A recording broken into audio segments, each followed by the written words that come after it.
Tama Renza mengerutkan kening dan tidak bisa membantu tetapi menamparkan bibirnya. Jeffy ini benar-benar menarik.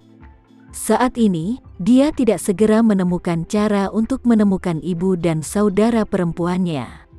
Sebaliknya, dia menghabiskan banyak pikiran untuk masalah ini. Devano berseru, "Tuan, aku pikir Jeffy, orang ini, pasti ingin mengejar Nona Gemma." "Ya," Tama Renza berkata sambil tersenyum, "dia begitu jelas, hanya orang yang jatuh cinta yang akan melakukan itu." Devano berkata dengan cemas, "Tuan, kamu harus menganggapnya serius."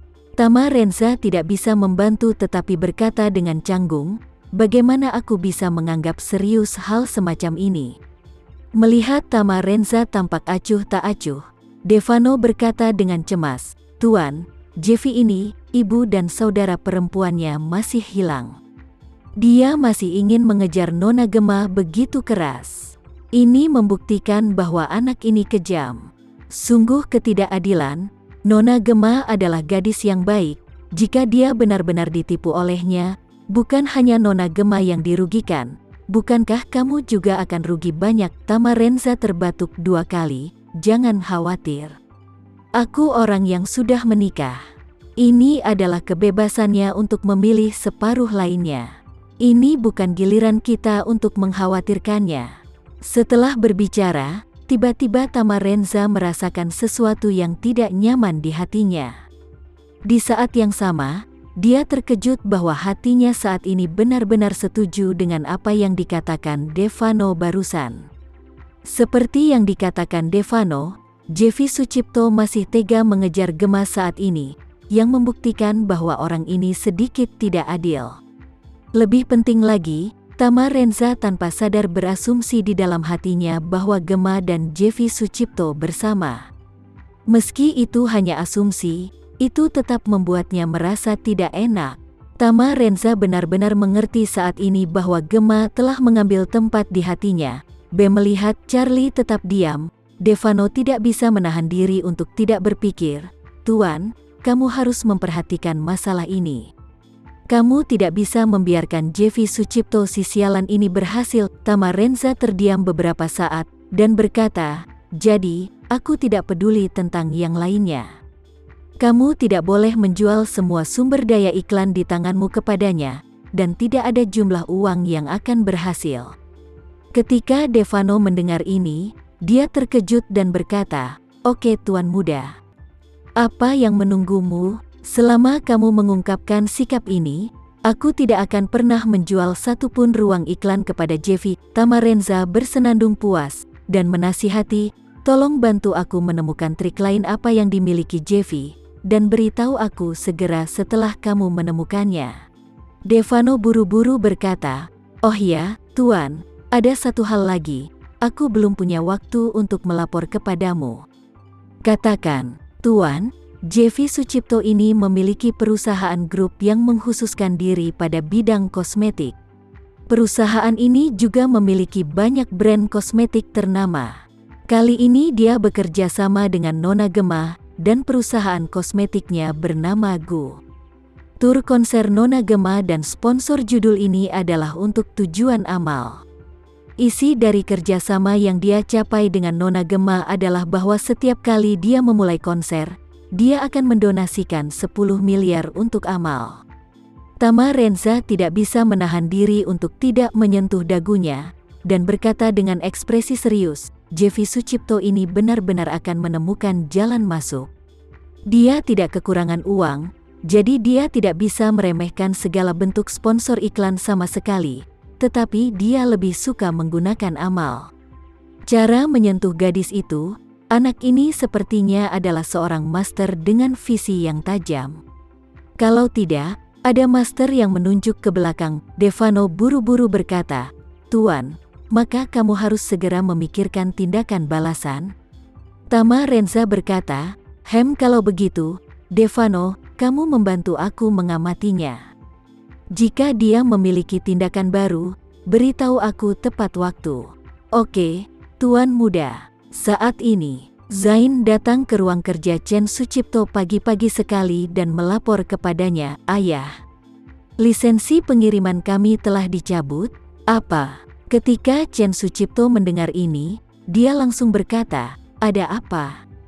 Bagaimana sertifikat kualifikasi dapat dicabut? Zain berkata, menurut Departemen Pengiriman, itu karena reputasi luar negeri grup Sucipto baru-baru ini menurun terlalu tajam, dan skor keseluruhan telah gagal.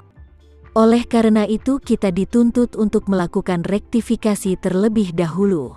Sebelum perbaikan selesai, mereka tidak akan mengizinkan kami menjalankan bisnis pengiriman laut lagi.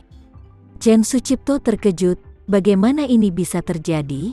Apakah mereka memberitahu kami berapa lama kami perlu memperbaikinya? Zain menggelengkan kepalanya dan berkata, tidak ada batasan waktu untuk perbaikan. Mereka mengatakan bahwa kita harus melakukan perbaikan secepatnya. Setelah pembenahan selesai, mereka akan menyusun peninjauan sesuai dengan waktunya. Jika peninjauannya baik-baik saja, lisensinya dapat dipulihkan. Chen Sucipto berteriak, bukankah ini akan menjadi bencana? Sucipto Group kami telah mengembangkan bisnis pengiriman laut tercepat dalam 2 tahun terakhir. Dan setelah memasuki tahun ini, harga pengiriman laut semakin tinggi. Sekarang pengangkutan kontainer lebih mahal dari sebelumnya. 3 atau 4 kali lipat. Ini adalah kesempatan langka dalam industri perkapalan dalam 1 abad. Jika kami menghentikan bisnis kami saat ini, bukankah itu berarti kami telah memotong setengah dari uang kami? Zain menghela napas, ayah. Aku juga memberitahu mereka tentang hal ini, dan bahkan memohon kepada mereka, berharap mendapat kesempatan masa percobaan, tetapi pihak lain tidak melepaskannya, jadi aku meminta seseorang untuk menanyakan hal di atas. Jika kami tidak dapat menyelesaikan krisis reputasi ini dan memberikan laporan yang memuaskan atas penyusupan Sandro ke Tracer Pavilion, bisnis ini tidak akan terbuka untuk kami di masa mendatang. Chen Sucipto mengertakkan gigi dan berkata, tidak ada yang melawan petir kali ini. Mereka mencoba memaksaku untuk berdiri dan menjadi target. Zain Sucipto berkata tak berdaya. Sebenarnya, masalah ini membutuhkan penjelasan yang bisa dijelaskan di muka, tapi kita belum memberikan solusi sampai saat ini. Chen Sucipto mendengus dingin dan berkata, apa yang bisa dilakukan? Semua ujung tombak diarahkan padaku. Kecuali jika aku menonjol dan dipukuli, aku tidak akan pernah menjelaskan masalahnya. Saat dia berkata, Chen Sucipto teringat sesuatu dan buru-buru berkata, ngomong-ngomong, kamu cepat menyiapkan sejumlah uang untuk dikirim ke keluarga korban yang Sandro habisi di pavilion itu. Bagaimanapun, biarkan mereka maju dan merekam video pemahaman. Kemudian edit video yang dipahami semua orang menjadi satu bagian dan posting secara online. Zain Sucipto berkata, ayah, keluarga para korban ini mungkin tidak dapat bekerja sama dengan kita dengan cara ini. Chen Sucipto berkata dengan dingin, mereka tidak mau bekerja sama? Jika mereka tidak bekerja sama, beri mereka uang. Jika 5 miliar tidak berhasil, berikan 10 miliar. Jika 10 miliar tidak berhasil, beri mereka 20 miliar. Aku masih tidak percaya itu bisa menghentikan mereka. Zain mengangguk, ayah. Kalau begitu aku akan mengatur seseorang untuk pergi ke Jakarta untuk berbicara dengan keluarga korban hari ini.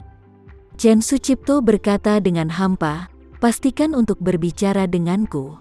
Oke, ayah. Chen Sucipto mengerutkan kening dan berkata dengan suara dingin, hal terbesar yang dilakukan industri pengiriman laut domestik adalah keluarga Sucipto kami, diikuti oleh keluarga Renza.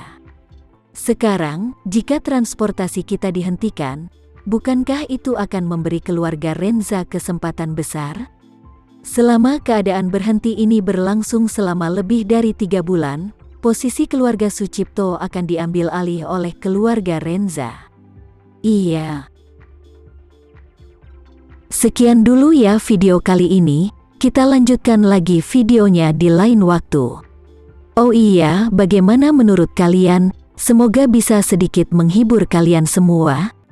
Untuk teman-teman yang baru nonton, jangan lupa subscribe ya, hehehe. Dan kalau teman-teman ada yang ingin gabung langganan bisa langsung gabung saja untuk dapat fitur yang menarik dan sedikit membantu Mimin. Terima kasih banyak sudah menonton, sampai jumpa lagi, bye.